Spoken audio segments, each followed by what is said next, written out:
An individual on foot in a large sun hat walks up and he goes to the side of the house. And Jeff Gehrman comes out fairly rapidly. And it takes about 2 minutes, and you can see the bushes rustling and the person in orange attacking Jeff. Jeff has had his throat slashed.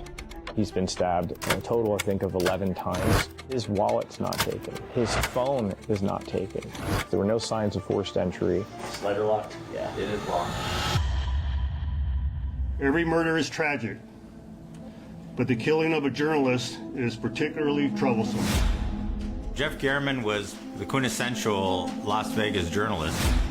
They immediately try to figure out who might have had an axe to grind with Gehrman.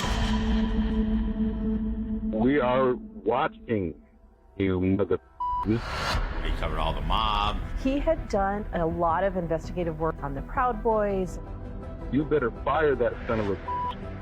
I saw it as a badge of honor, to be honest with you. I'm coming down there tomorrow. But The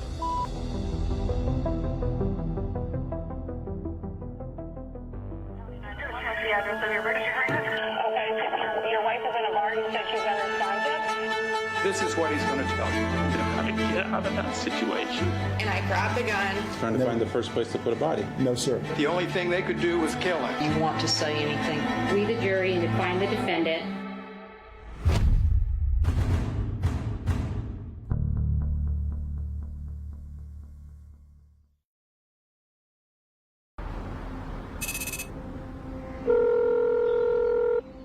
Emergency for BL 10965. What is your emergency? I have a neighbor across the street from me, and he's laying in the side yard. I believe he's dead. He's got blood over him. Control 2-4. We're making contact with the residents out of 1156. We're being cooperative. Patrol officers arrive after that, and then detectives are there. VC 9, 812. Give me a call when you have a minute, please. Copy. Yeah, it definitely looks like trauma to his neck.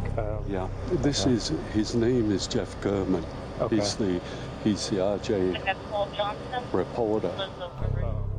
The victim is identified as Jeff Gehrman, an investigative reporter for the Las Vegas Review-Journal. Jeff has had his throat slashed. He's been stabbed a total, I think, of 11 times. He's obviously dead. He's been laying there for almost 24 hours.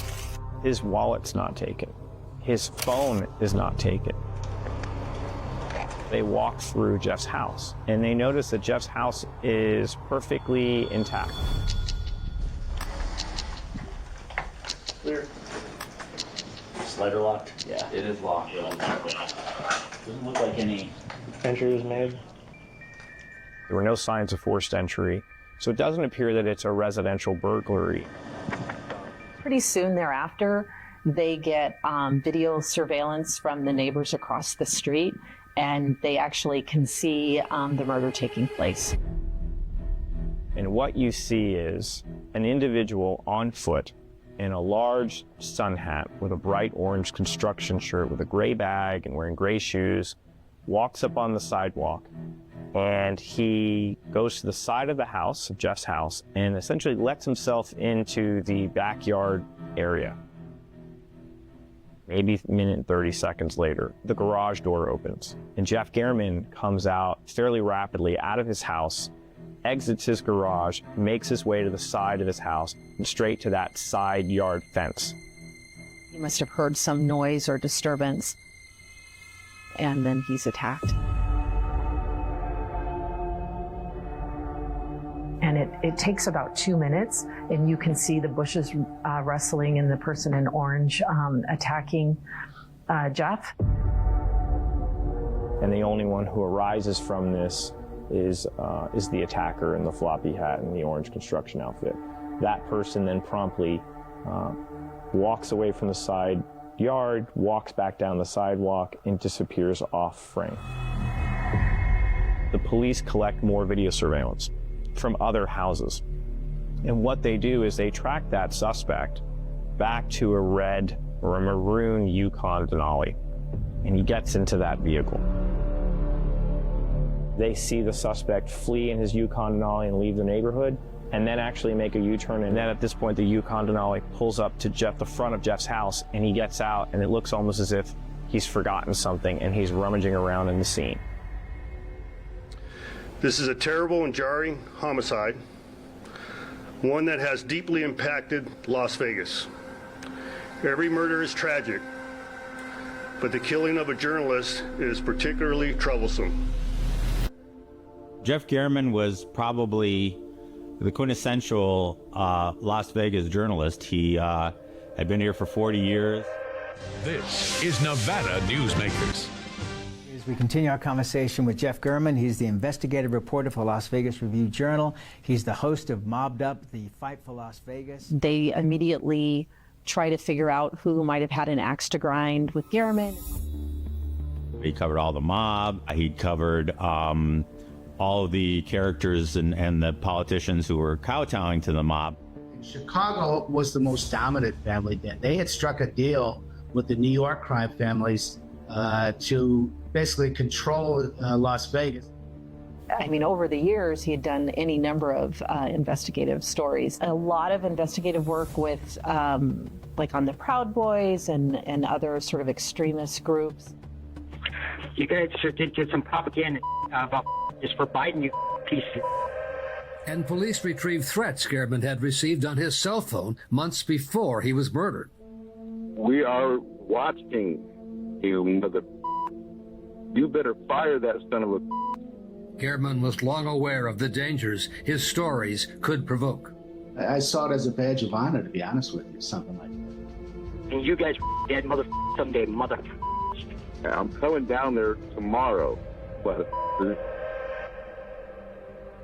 Police hoped the surveillance videos would lead them to the killer, despite the disguise and the fact that the plates had been taken off the SUV. Images of the suspect and images of that maroon Yukon Denali were released by Metro's Public Information Office out to the public. Once the footage of the suspect and his distinctive walk is shown, and once that vehicle is also shown, they are developing names of possible suspects, one of them being Robert Tellis. Hello, I'm Rob Tellis, and I'm your Clark County Public Administrator. Robert Tellis was, at that time, the Clark County Public Administrator, which is an elected office here in Clark County. In the midst of Tellis' campaign for re-election, Gehrman wrote a series of articles about him, including allegations from his own staff and a video that appeared to show Tellis having sex in a vehicle with one of his employees. They talked about the alleged affair, which he denied. They talked about the turmoil in the office. It talked about their allegations of abusive behavior by him. What is your reaction to the allegations from these employees that you have created a hostile environment in this office? It's unfortunate that, we've got some people who were here from before who are basically trying to railroad me. So he was really upset when the story ran. He emailed or he texted Jeff, "Why did you make me out to be a bad guy?" The story was right before the primary. This is an important race, and I need your help. I'm Rob Tellis, and I'm running for Clark County Public Administrator. Thank you. Tellis lost the primary election. So, when police learned that there's this link between Mr. Gehrman and Mr. Tellis, and when police learn that there are anonymous people coming out of the woodwork saying that looks just like Rob Tellis's walk, and Rob Tellis drives a car just like that, at that point the police believed Mr. Tellis was a person of interest. They look at a map and they determine where does Mr. Tellis live in relation to Mr. Gehrman. They start to canvass that pathway for video surveillance. They track that Yukon Denali, leaving the first street from Mr. Tellis's house all the way to Mr. Gehrman's neighborhood. And that Denali drives all the way back to Robert Tellis's house. I have never in my career seen that much footage tracking a vehicle's movements from start to finish. And so the next step was they had issued out a search warrant to collect his DNA, because one of the things they learned at autopsy is that underneath Jeff German's fingernails is foreign DNA.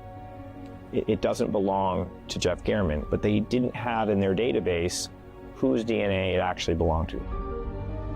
A traffic stop was effectuated. He was detained. He was taken over to a local police station, and his DNA was collected at that point. Because if it's consistent or if it's a match, they're going to arrest him. I thought, there's just no way. The guy was an attorney. He was an elected official with 3 kids and a wife. And so it was unfathomable that he would go to Jeff's house and stab him to death in broad daylight. It just got to be something else.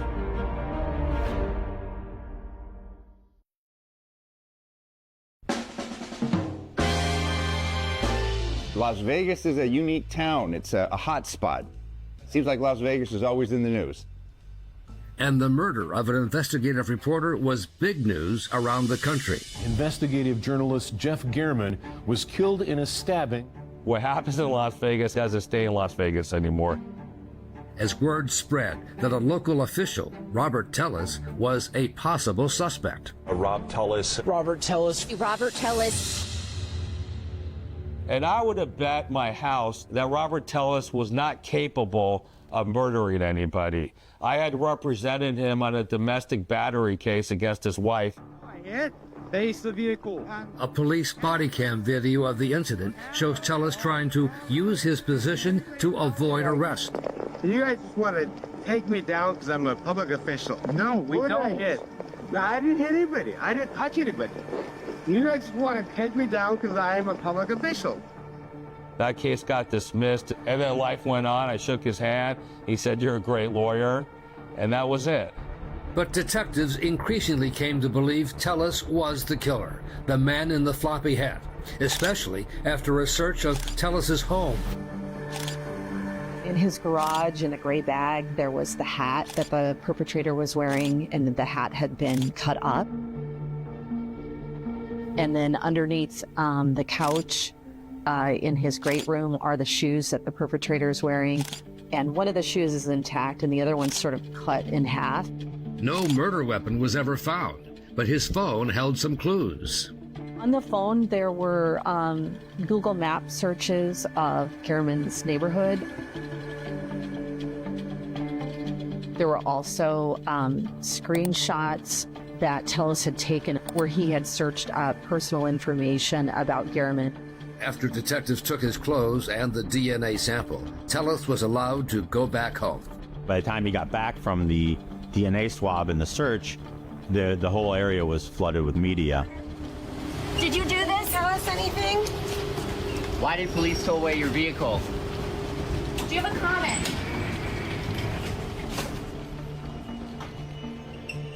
Detectives had asked the DNA lab to do a rush job. Probably within an hour of getting that sample, Robert Tellis's DNA is a match for the DNA underneath Jeff German's fingernails. We're going to need about 2 more patrol units to just lock this down so we get everything situated. They go to his house to arrest him, and he refuses to come out. Keep media back. We're going to attempt to call into our subject and have him come out, hopefully. There's sort of a back and forth, and eventually it turns into what detectives describe as like a barricade situation. We're still not getting any compliance for the subject to exit, right? He was up in his bedroom and he was refusing to come out. Okay, based on the 405 comments, we're going to go ahead and make the official request for SWAT and declare the barricade. 405 is police code for suicide. We do believe that our target is attempting to 405, right? I think he believed at that point there wasn't any more purpose in going further with this. Based on his comments and what we are hearing over the phone, the major validator detectives are putting together a plan to make an entry into the residence due to the exigency break.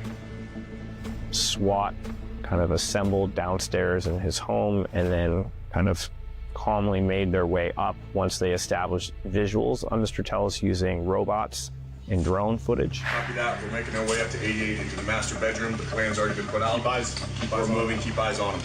Copy that. We have the radio.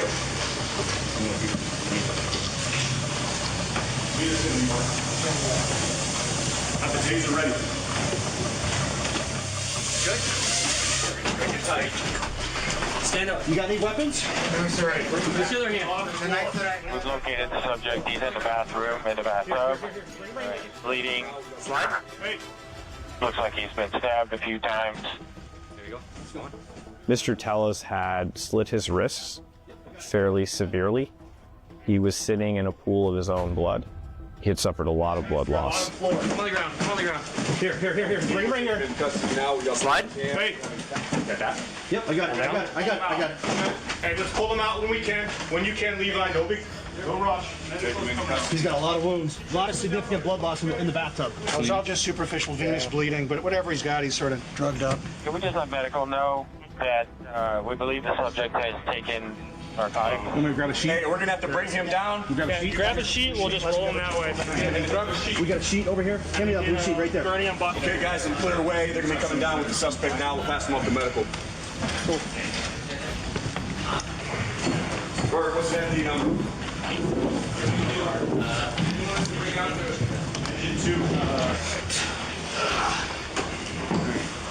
Okay, I'll roll it up on the gurney. So, is head 4 of the arc hand nasal atomizer? Yes. He's under arrest, but they're not taking him to jail. They're getting him to a hospital so that he can get the additional medical care that he needs. I'm here to announce the arrest of 45-year-old Robert Tellis. He was booked in the Clark County Detention Center last night on the charge of open murder. It was, oh my God, I mean, unheard of. The last time a government official has been accused of murdering a journalist because of his work was in the 40s in Texas. Good morning. Good morning, Mr. Tellis. How are you? Good. How are you doing? Good. I'm Brian Ross. Tellis agreed to speak with Killer Cases, and from almost day one, he set out to prove that police had arrested the wrong man. So you know I'm innocent. That he had been framed.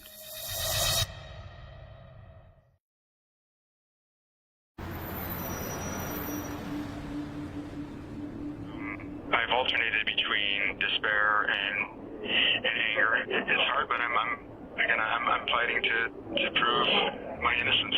And from behind bars, Robert Tellis began to fashion a novel legal defense theory. He was never interested in negotiating the case because he's always maintained he had absolutely nothing to do with it.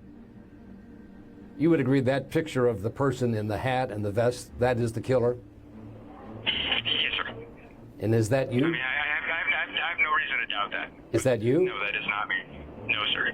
Mm-hmm. Tellis maintained that the person in the floppy hat was a hitman hired by a local real estate company he was at odds with. Why would they kill the reporter if they wanted to stop you? Why wouldn't they kill you? At the time, I was actually working on 3 different types of investigations against this real estate firm. If I was killed, then it wouldn't stop the investigations into them. It was clear that, that if Mr. Gurman was murdered, that people would look at me immediately. Is there any proof of that person exists, a so-called hitman? So I don't have full evidence for it, and that's not for lack of wanting to develop that evidence. It's just the system will not allow me to. Hitmen don't wear big floppy hats. They don't commit these murders in broad daylight. They don't take the time to park on a side street, leave, and then come back and pull right up to the house. Other things that don't make sense is then how did they get the hat inside his house? How did they get the shoes inside of his house? How they were found in my home, I don't know, because those were mine. I didn't know. You didn't put them there? Are you saying somebody came into your house and planted them there? I don't know. I don't know at what point those things were planted, but somebody did plant them. Whether they were planted by the police, whether they were planted prior, I don't know. He came upon the idea of the conspiracy theory right after his arrest. I think that was going to be his out, or his way of explaining things, or explaining the inexplicable. How do you explain the fact that your DNA was found under his fingernails? Again, I dispute the fact that it was ever found under his nails. How else would your DNA be there? Again, planted. And so... Planted by who? Who would plant that? I don't know. I don't know what point it was planted. You would certainly think that there'd have to be some type of sign-off, right? There were no scratches anywhere on my body. Mr. Gurman could have scratched the killer, but he certainly could not have scratched me at any point, because I wasn't the killer. I think Mr. Tellis is just failing to understand how easily skin cells can get underneath your fingernails. You can scratch someone and get epithelial cells underneath your fingernails without leaving bloody scratch marks on a body. So the argument really doesn't hold a lot of weight. Just so I'm clear, you're saying that was not you driving that car, that was not you in the vest and the hat, even though the car is very similar to yours and the shoes and the hat were found in your home. You're still saying that's not you? That is correct, sir. You've got it. That's hard to believe, isn't it? There's a lot about this story that's hard to believe. You're trying to figure out, does he really believe what he's saying, or has he actually convinced himself that he had nothing to do with this? And Tellis's conspiracy theory also included employees who worked for him at the public administrator's office, who made that video of him and a female staff member, and then gave it to the reporter, Jeff Garriman. I was shocked, that my employees would go to those lengths, especially since I wasn't a bad boss. In the workplace, there was no reason to follow me around. I think he was embarrassed by having that personal detail splashed all over the headlines of the Review Journal. That embarrassed him. Did you hate him? I didn't know the man to hate him. I think to hate someone, you have to know them. But certainly to hate someone, to desire to murder someone, no. Definitely not in that respect whatsoever. I think Jeff Garriman was planning on writing a 5th article. Late July, Robert Tellis is informed by Clark County that Jeff Garriman has made a public records request about specific communications between Robert Tellis and the woman that he had been having an affair with in the office. And that's when he does all these sort of amateur surveillance things of Garriman's neighborhood and Garriman's house. There appear to be over 130 images. The phone evidence indicates he is surveilling, planning, and premeditating this murder. Robert Tellis had had enough, and he went over to the house and he murdered Jeff Garriman. Leading up to the trial, Tellis had a hard time finding lawyers in Las Vegas willing to work with him on his defense theory. I would prefer to represent myself. You understand that it's almost always more wise to be represented by counsel. I do. Especially when you're being charged with first-degree murder and facing life without the possibility of parole. Right? He's someone who was pretty convinced that he was smarter than everybody else, and if he got in front of the jury, he'd be able to explain his way out of this.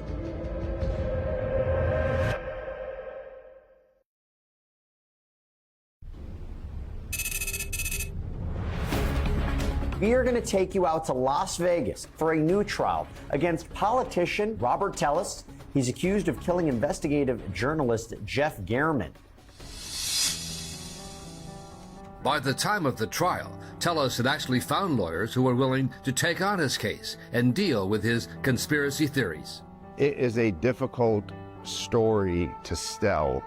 Obviously, he's entitled to his opinion. It's his trial. At this time, the state of Nevada may address the jury panel in their opening statement. Thank you, Your Honor.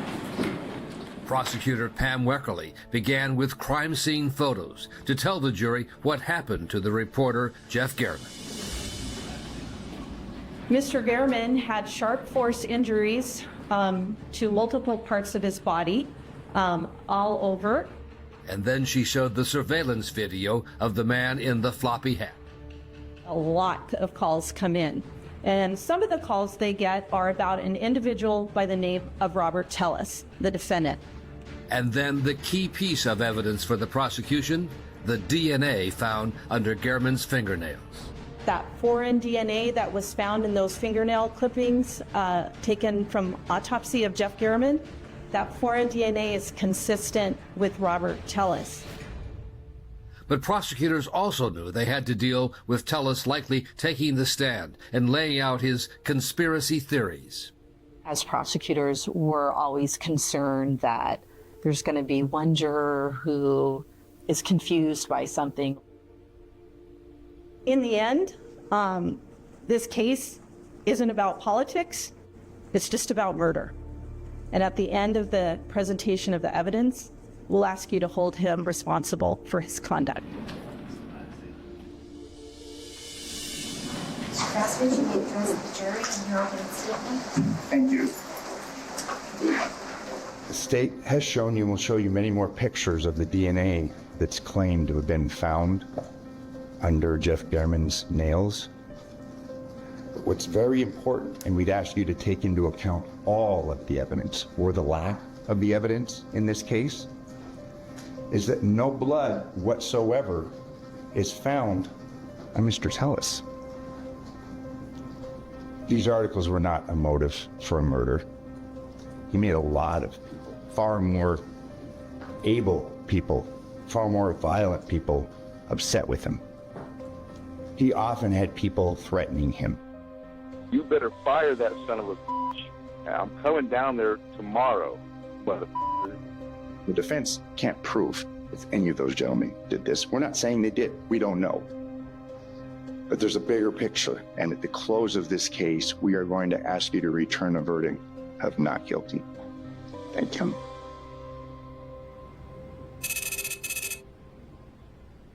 Please state and spell your first and last name for the record. Prosecutors introduced a series of detectives and crime scene forensic specialists to make their case. The evidence that we collected, it was incredibly thorough. From the video evidence to the phone evidence to the physical evidence to the DNA evidence, I mean, it was absolutely overwhelming. But unlike many murder cases, prosecutors purposely did not spend much time trying to gain sympathy for the victim, the reporter, Jeff Gehrman. We were concerned that maybe prospective jurors would have something against reporters. Would they hold that against us having a victim like that? Please state and spell your first and last name for the record. My name is Roberta Lee Kennett. Roberta Lee Kennett was the woman who had an affair with Tellis, seen in the video published by Jeff Gehrman. She was significant for a couple of reasons. He made it abundantly clear to her that he hated Jeff Gehrman. Did he ever tell you he hated him? Yes. I assume that was after the story was written? Yes. The other portion of her testimony that was significant were the communications regarding the Yukon Denali. You sent a message, Rob, WTF, please do not be driving your Yukon around for a while. Correct. What had you seen that made you send that message to you? I think what everyone else saw, that Yukon in the photos. Okay, and then I'm freaking out, Rob. And are you starting to get nervous? Yeah, I'm starting to suspect. And then you say, F, your car is identical. Okay. Yep. Correct. Mr. Grassroots, we're going to call Mr. Tellis. Your Honor, the defense calls Mr. Robert Tellis.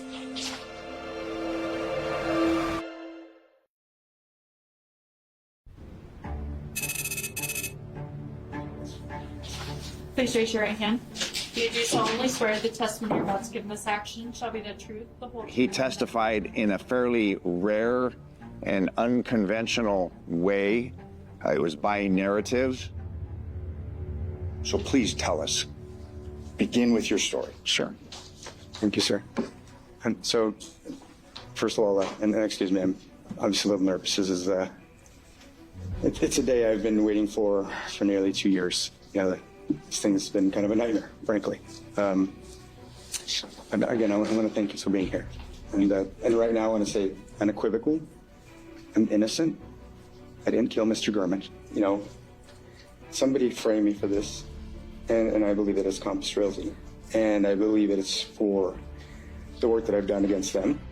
Prosecutors say there was never any evidence of Compass Realty's alleged involvement in the crime. And I lost the primary.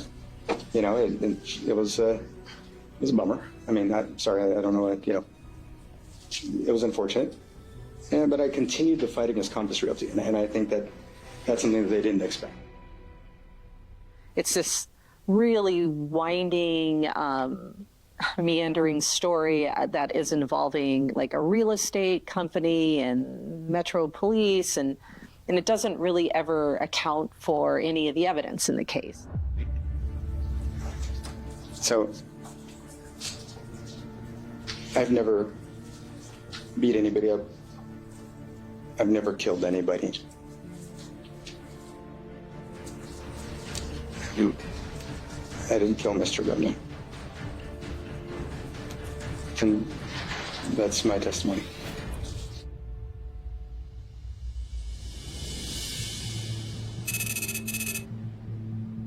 When's the last high-profile murder case you remember where the defendant voluntarily gets on the stand and opens himself up to cross-examination to tell his side of the story? You believe this was a professional hit? And that's what I believe. Okay. The assassin seems to be wearing a giant sun hat. It's a pretty big hat, right? Yes, sir. It's fairly noticeable, right? Mm-hmm. Yes, sir. You believe that professional assassins want to draw attention to themselves when they're carrying out murder. That's your testimony? When they're framing someone, yes, sir. So the answer to my question is yes. You believe professional assassins like to draw attention to themselves. It depends on what the nature of their goal is, and if it's to frame someone, yes, sir. A professional killer killed someone in broad daylight, made it a point to park on a completely different street, but then for some reason said, oops, I forgot something, and drove all the way back. My belief is that he wanted to make sure to commit the crime, and then when he was done, he wanted to make sure the SUV was seen in front of the house. You believe that was all part of the plan? I do. It wasn't me. He was terrible when talking about DNA. He couldn't even bring himself to say it was planted. You're not disputing that your DNA is underneath Mr. Gehrman's fingernails, are you? Yes, I am. But you've heard the testimony. It's there, correct? I don't know if it was there or at what point it might have gotten there, sir. Okay. I'm not asking you how it got there. Are you really denying that your DNA is underneath the fingernails? Without knowing the truth, yes, I am. So the DNA lab's in on it too? I don't know. I don't know at what point. I don't know what point the sample is collected.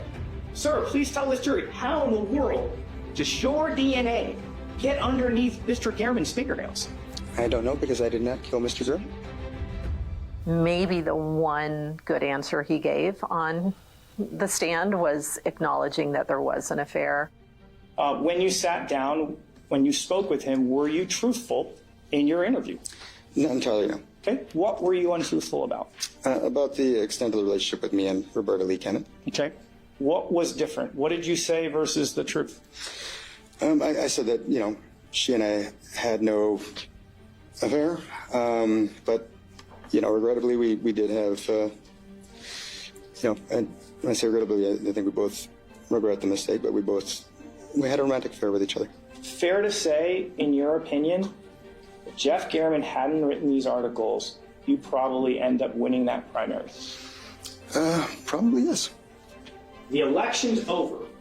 You're on your way out, and now this guy is wanting to ask more questions about you and Roberta, right? Yeah. He's not leaving it alone, is he? I think he's still fishing. Sir, I got a question for you. The Las Vegas Metropolitan Police Department wanted to frame you. Why did they put the murder weapon in your house? I think that maybe, I don't know. I mean, it's a good question. I don't think he liked me very much, and I don't think he likes being held to task. And he threw a lot of really big accusations out to a lot of people, a lot of hardworking people, and he deserved to be questioned about it. And if they hated you so much, why didn't they just kill you? That's a really good question, and I would like to answer it. My belief as to why they did. Please tell me why they didn't just bother killing you. Because if they'd killed me, would that have stopped Nevada Real Estate Division from investigating them? No. If they killed me, would anybody have felt the duty to continue my work because I was actually doing this? I think so. So your theory is that Jeff Gehrman is collateral damage? When you've taken into account the fact that months earlier we had this public feud, it's a pretty convenient way to do this. So the guy who writes the articles that ends your career, they reward him by killing him? Well, again, like I said, it was a pretty good way to do this. But at the end of the day, you're just the victim in this whole thing. Is that correct? Yes. Thank you. No further.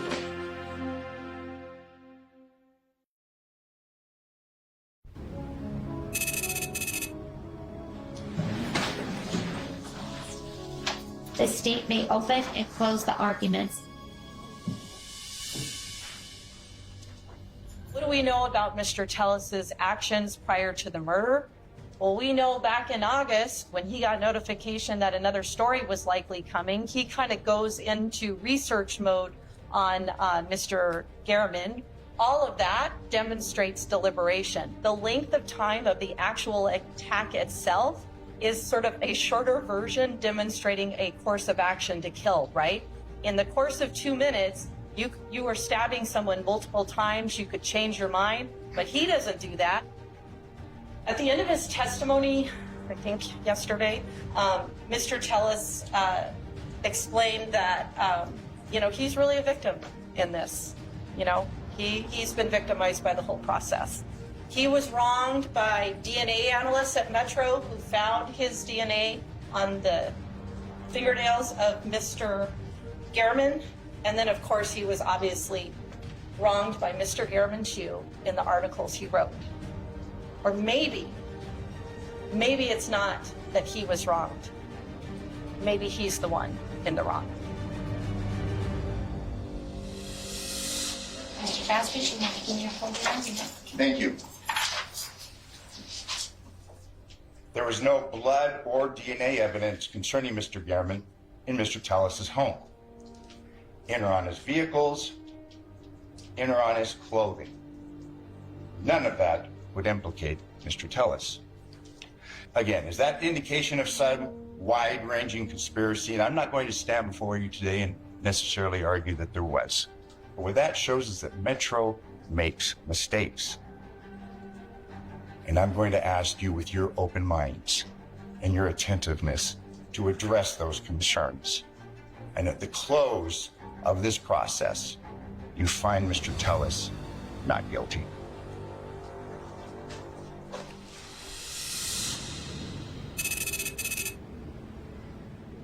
We didn't have a 20-minute verdict in this case. I mean, they deliberated for 3 days. They had multiple questions.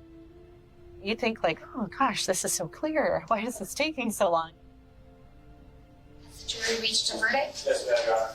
Please have the verdict on Rob's trials. We, the jury in the above entitled case, find the defendant, Robert Tellis, as follows. Murder with use of a deadly weapon, victim 60 years of age or older.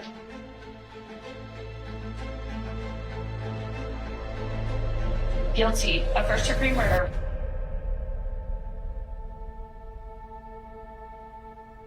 When you heard the word guilty, what did you think? Yeah, honestly, just that they got it wrong. It's out of my hands, and it's in God's hands, and that there is going to be a point which, if not now, soon enough, I will prove my innocence. Ladies and gentlemen, as you know, pursuant to your verdict, we will now go into the penalty phase of the trial. Let me give you a little insight to the man behind the byline of Jeffrey M. Gehrman. To everyone else, Jeffrey M. Gehrman was a dedicated and respected journalist. To me, my family, he was our big brother Jeff and our children's loving uncle. He is so deeply missed every day.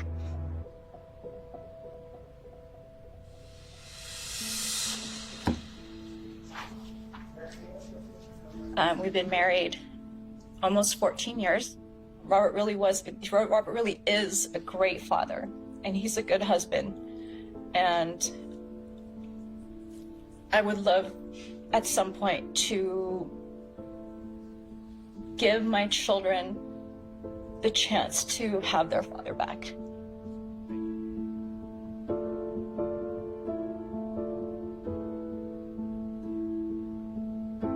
We, the jury in the above entitled case, having found the defendant, Robert Tellis, guilty of murder of the first degree with use of a deadly weapon, victim 60 years of age or older, impose a sentence of life in the Nevada Department of Corrections with eligibility for parole, beginning when a minimum of 20 years has served.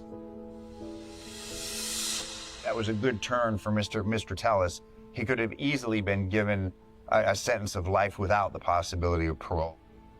He did good in the community. I think they ultimately came to the fact of, hey, let's give this guy a shot sometime down the road. Before the judge officially imposed the jury sentence, Tellis had one last chance to speak. First of all, I want to say that the family has my deepest condolences. And I understand the desire to seek justice and have somebody accountable for this. But I did not kill Mr. German.